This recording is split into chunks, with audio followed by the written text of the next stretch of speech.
The CoinDesk Spotlight is brought to you by Nexo, the place to earn on Bitcoin, Ethereum, and more. Ross Ulbricht was 26 years old when he created the Silk Road website, which used privacy and Bitcoin to spawn an underground marketplace used to sell drugs and other illicit services. He's now 38 and serving a double life sentence plus 40 years without parole. Our next guest is imploring the justice system to put America's geeks to work, don't cage them, in an article published on CoinDesk as part of Policy Week. Joining us now is Lynn Ulbricht, mother and advocate for the Free Ross movement. Hello there, Lynn. Good morning.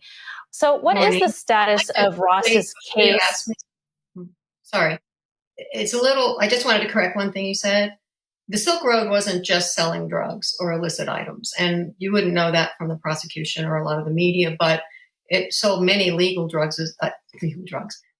items as well. And so that wasn't permitted to be said at trial, but I just wanted to correct that.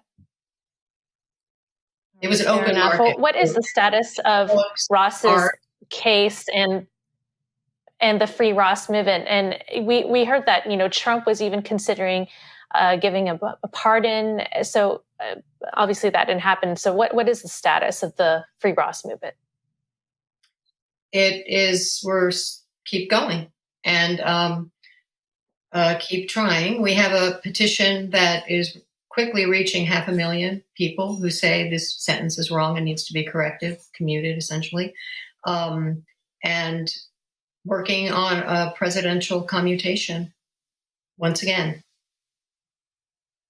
That is basically this, we're putting the word out there and all the ways that we're trying to gain support. And we do have a lot of support, but we need a lot of help. So, given what you just said, there were other things on this market, but obviously one of the most controversial parts were the drug element. And, sentencing for drug-related crimes in the United States, or what are considered to be disproportionately long sentences, this has long been a topic in the U.S. And, especially for people of color, this is something that's been talked about a lot, right? That people are getting disproportionately long sentences for drug-related crimes. Are you involved in this larger issue as well? This issue that's, affecting Americans kind of all kinds, or are you just mostly focusing on your son's case? Every time I speak publicly, I bring up the outrageous and cruel and really evil system we have that is caging people for lifetimes, decades, lifetimes, huge sentences. And yes, you're right. It's often the majority is nonviolent drug offenses. The most commonly exchanged drug on Silk Road were small amounts of marijuana. There's people serving life right now for marijuana. And I believe it's something like over 65% are people of color. But it's outrageous across the board. And it's feeding this mass incarceration monster that is really harming families. It's really hurting communities. And it's not stopping drug use, as far as I can tell. And so I always talk about it. I talk about how the population of the prisons has metastasized 800% since the 80s. If it were a state, it would be larger than 11 actual states. It's huge. We're 5% of the world's population and have 25% of the world's prisoners in cages. So yeah, I do. It's because I've seen it. I've talked to the people. I've seen it up close and personal. Lynn, of the people you've talked to, at least 6 people have died using drugs that they bought on your son's platform. Have you talked to their families? What have you said to them? Well, first of all, that was never proven. We hired a pathologist to go into the allegations. They weren't alleged at trial. The prosecution brought them up at sentencing. And I'm not saying they did or didn't. I'm just saying it didn't go through the process.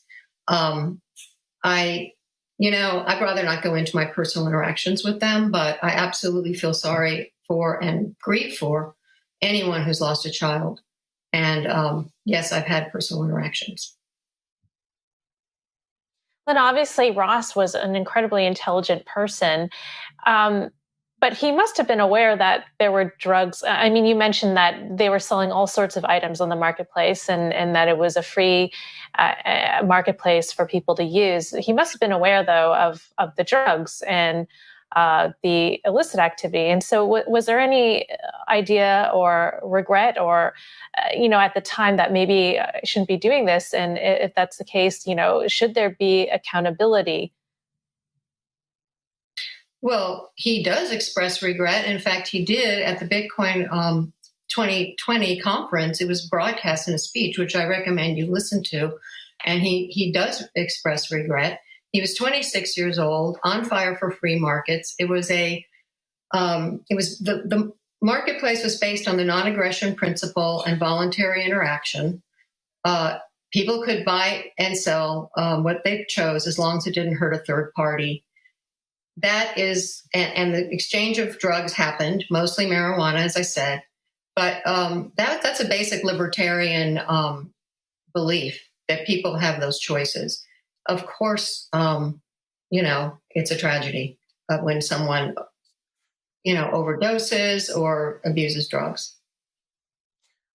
Lynn, a free market idea isn't ordering hits, and that's what's been alleged of your son, that he tried to order the hits of 5 individuals.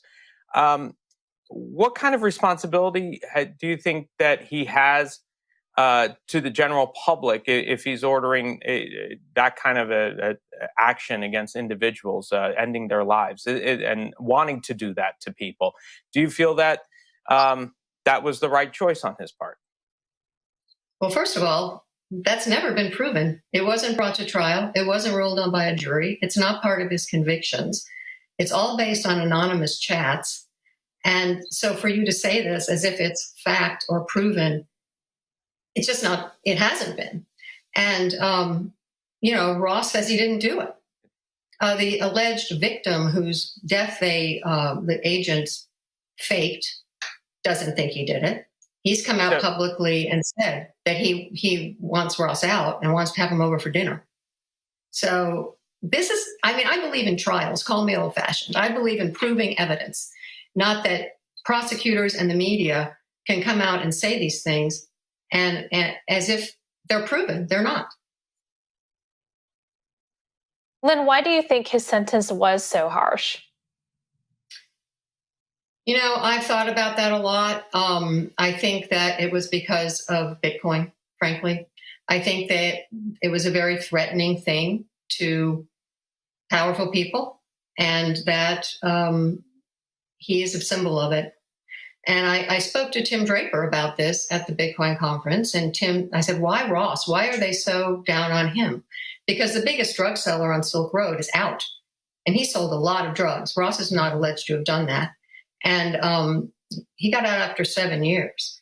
And Tim said, it's because and he pointed to the whole conference. He said, it's because he's a symbol of all of this. And so I thought that was interesting. It makes sense. That's what I've always thought too.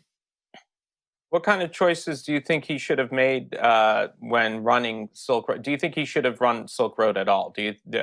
Are you proud of his work running Silk Road, or do you think he should have done something else with his talent and career?